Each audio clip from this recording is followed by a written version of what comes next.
हाँ तो नमस्कार दोस्तों, कैसे हैं आप लोग। आशा करते हैं आप लोग अच्छे होंगे और आप लोग की पढ़ाई भी अच्छी चल रही होगी। तो प्यारे बच्चों, हम इसके पहले क्लास में हिंदी का क्लास 10th हिंदी का एक्सरसाइज 2 हम लोग देख लिए थे 20 के दांत। और आज हम आगे अगले चैप्टर की ओर बढ़ने वाले हैं जिसका नाम है एक्सरसाइज 3 और जिसका नाम है भारत से हम क्या सीखें। चैप्टर का नाम है भारत से हम क्या सीखें और जिनके लेखक हैं मैक्स मूलर। जिनके लेखक कौन है? Max Muller. तो आज हम ये देखने वाले हैं भारत से हम क्या सीखें। बहुत ही अच्छा सा ये एक भाषण है ये, है ना। तो आइए इसके बारे में हम लोग जानते हैं। भारत से हम क्या सीखें, आपका शीर्षक है भारत से हम क्या सीखें, जिसके लेखक हैं, लेखक का नाम है मैक्स मूलर। लेखक का नाम क्या है? Max Muller. तो हम इसको, आपका राइटर नेम हम सभी को याद करवा दिए थे। इसको कैसे याद करवाए थे? भारत से हम क्या सीखें। तो हम बताए थे कि भारत का जो मैक्सिमम व्यक्ति होता है ना, वो सीखने के लिए क्या रहता है? रेडी रहता है। इस प्रकार से आपको बताए थे। तो भारत का मैक्सिमम व्यक्ति, मैक्सिमम से क्या हो जाएगा? मैक्स मूलर याद रखना था। ठीक है, तो आपका राइटर नेम सबसे पहले आपको याद हो गया। अब आगे चलते हैं, भारत से हम क्या सीखे, राइटर कौन है? तो मैक्स मूलर। और आगे हम जानते हैं लेखक परिचय के बारे में बात करते हैं। तो आइए लेखक परिचय हम लोग जानते हैं। लेखक का नाम हो गया मैक्स मूलर।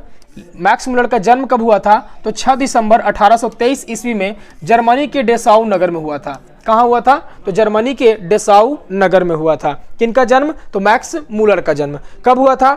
6 दिसंबर 1823 ईस्वी में। ठीक है, आगे चलिए। इनका पूरा नाम क्या था? तो फ्रेडरिक मैक्स मूलर था।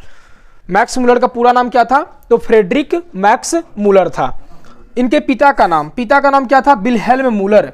पिता का क्या नाम था? विल्हेल्म मूलर था। ठीक है, इनकी मृत्यु कब हो जाती है? तो 28 अक्टूबर 1900 ईस्वी को इनकी क्या हो जाती है? मृत्यु हो जाती है। कब होती है? 28 अक्टूबर 1900 ईस्वी को इनकी मृत्यु हो जाती है।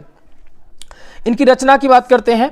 हितोपदेश का जर्मन भाषा में अनुवाद। इनकी जो प्रमुख रचना थी वो क्या था? हितोपदेश का जर्मन भाषा में अनुवाद था। ठीक है, आगे चलते देखते हैं। बचपन में ही वे संगीत के अतिरिक्त ग्रीक और लैटिन भाषा में निपुण हो गए थे।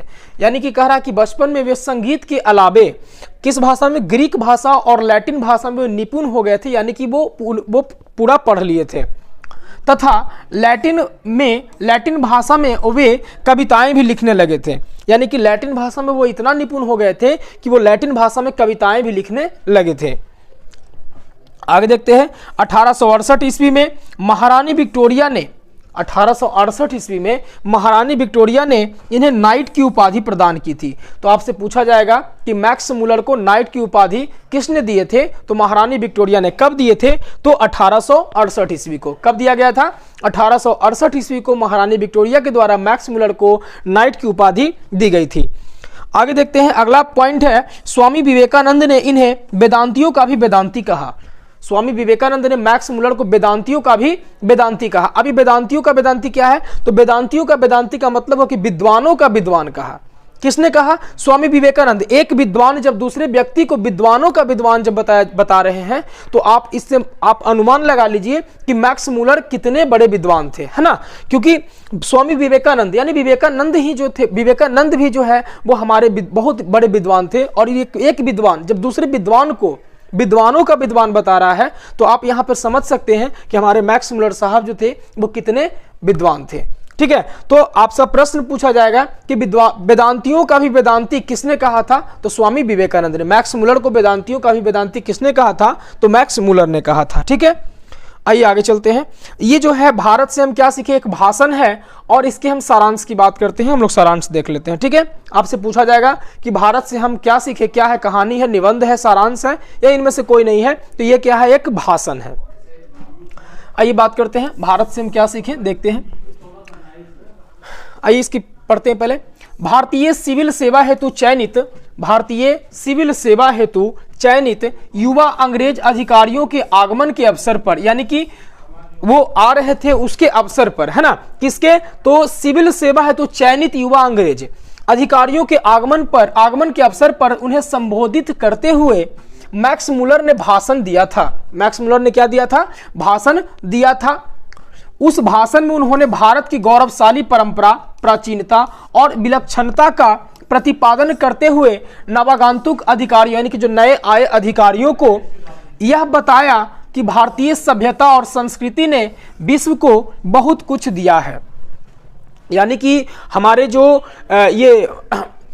अंग्रेज अधिकारी थे, युवा अंग्रेज अधिकारी थे, और ये भारत में आए थे। भारत में किस लिए आए थे? तो सिविल सेवा हेतु चयनित, यानी सिविल सेवा में वो चयन होकर के आए थे। तो उनको संबोधित करते हुए मैक्स मुलर साहब भाषण देते हुए कहते हैं कि हमारी ये जो भारत है उससे सीखने के लिए बहुत कुछ है, सीखने को बहुत कुछ है। इसकी गौरवशाली परंपरा, जो इसकी परंपरा रही है, प्राचीनता, यानी कि जो इसकी प्राचीनता रही है ना, पुराने समय का विलक्षणता, जो इसके अंदर का जो गुण है ना, विलक्षणता प्रतिपादन करते हुए नवागंतुक यानी कि नए अधिकारियों को यह बताते हैं कि भारतीय सभ्यता और संस्कृति ने भारत का जो सभ्यता और संस्कृति है यह विश्व को बहुत कुछ दिया है, विश्व को बहुत कुछ दिया है। सारा विश्व भारतीय सभ्यता, संस्कृति और ज्ञान संपदा से उपकृत रहा है ना। कहते हैं कि सारा विश्व जो है भारतीय सभ्यता, संस्कृति और ज्ञान संपदा का उपकृत रहा है। ठीक है, इस देश में आज भी ऐसी अनेक विलक्षणताएं मिलेगी जिनकी ओर पहले किसी का ध्यान नहीं गया है। कहता है कि अनेक विलक्षणताएं मिलेगी इस देश में आज भी, मतलब कि आज भी ऐसी ऐसी चीजें मिलेगी जो इससे पहले किसी की नजर उसकी ओर नहीं गया है, पहले किसी का ध्यान नहीं गया है।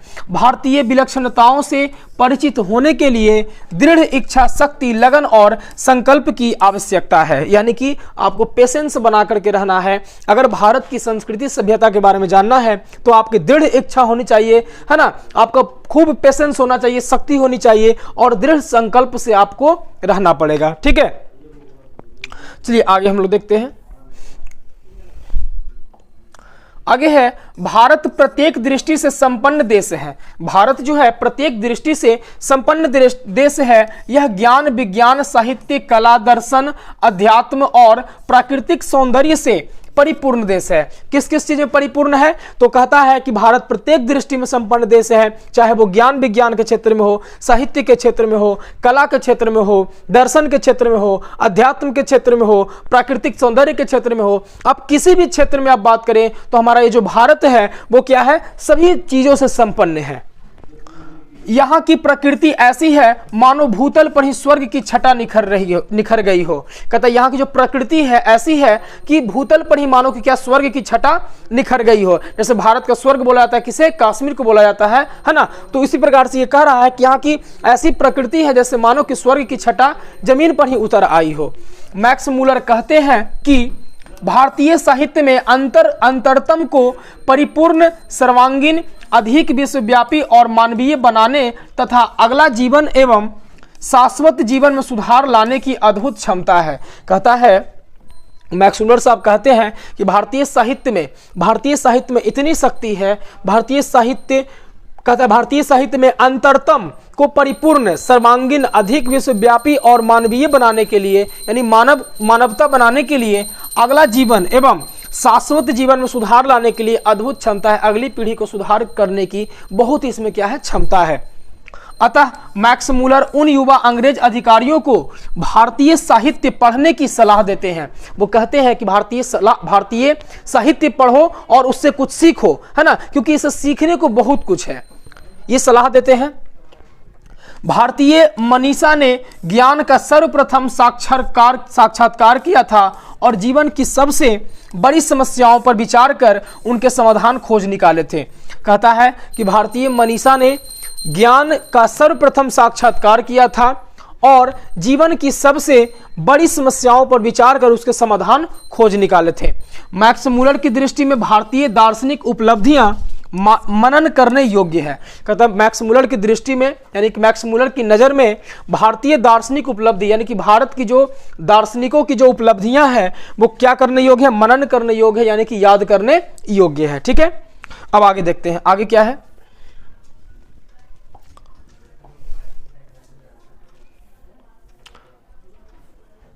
चलिए अगला पॉइंट देखते हैं। अगला पॉइंट है कि संस्कृत साहित्य 3000 से भी अधिक लंबे काल तक फैला हुआ है। कहता संस्कृत का जो साहित्य है वो 3000 से भी अधिक लंबे काल तक, यानी 3000 साल से पहले तक भी क्या है? फैला हुआ है।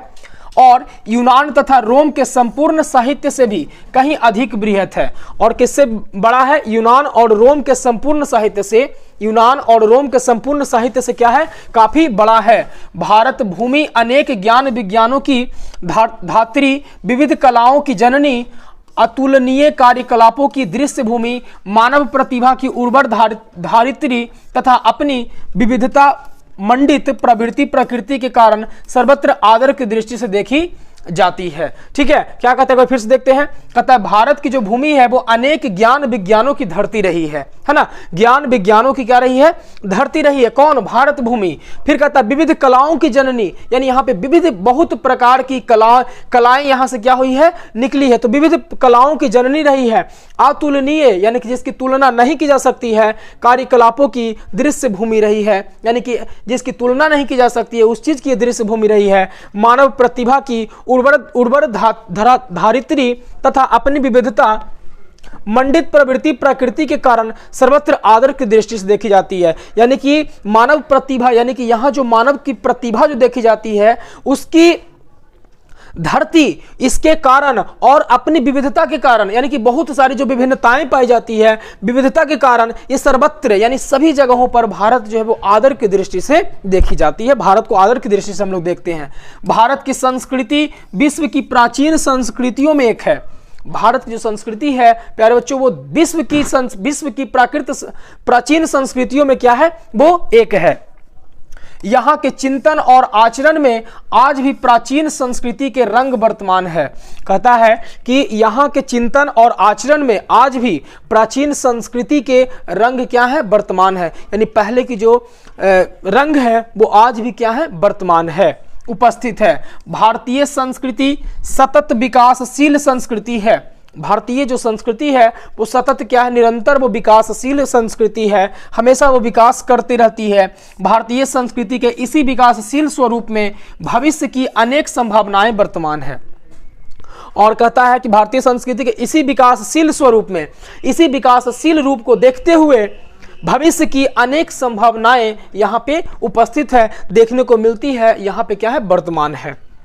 आगे कहता भारत से परिचित होने का अर्थ है इसकी संस्कृति की प्राचीन सुवास से परिचित होना तथा इसके सतत विकासशील स्वरूप के कारण भविष्य की संभावनाओं से परिचित होना।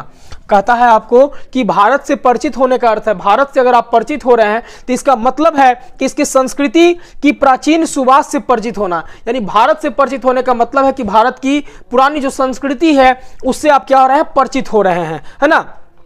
तथा इसके सतत विकासशील स्वरूप के कारण भविष्य की संभावनाओं से परिचित होना, यानी कि सतत विकासशील जो इसमें निरंतर जो विकास कर रहा है उसके स्वरूप के कारण, विकासशील होने के स्वरूप के कारण भविष्य की संभावनाओं से परिचित होना कि भविष्य में और क्या क्या संभावनाएं हो सकती है, भारत में भविष्य में क्या क्या हो सकती है, उससे परिचित होना। कब? जब हम भारत से परिचित हो रहे हैं तब। ठीक है, आगे कहता मैक्स मुलर ने युवा अंग्रेज अधिकारियों से कहा कि वे भारत में अपने आप को सर्वत्र अत्यंत प्राचीन और सुदूर भविष्य के बीच पाएंगे। मैक्स मुलर ने युवा अंग्रेज से क्या कहा? उन्होंने कहा, अंग्रेज अधिकारियों से कहा कि वे भारत में अपने आप को सर्वत्र अत्यंत प्राचीन और सुदूर भविष्य, यानी कि बहुत प्राचीन पहले और भविष्य के बीच पाएंगे, है ना। बहुत दूर और बहुत भविष्य, यानी प्राचीन और भविष्य के बीच अपने आप को पाएंगे। मैक्स मुलर कहते हैं कि भारत एक प्रयोगशाला है। भारत क्या है? एक प्रयोगशाला के समान है। यहाँ पे आप कुछ भी आके प्रयोग कर सकते हैं। यहाँ सीखने और सिखाने की योग्य सारी बातें उपलब्ध है। भारत एक प्रयोगशाला है और यहाँ पे सीखने के लिए और सिखाने के लिए बहुत सारी योग्य बातें उपलब्ध है। कोई समस्या जो लोकप्रिय शिक्षा, उच्च शिक्षा, संसद में प्रतिनिधित्व, विधि निर्माण आदि से संबंध है, भारत रूपी प्रयोगशाला में उसकी जानकारी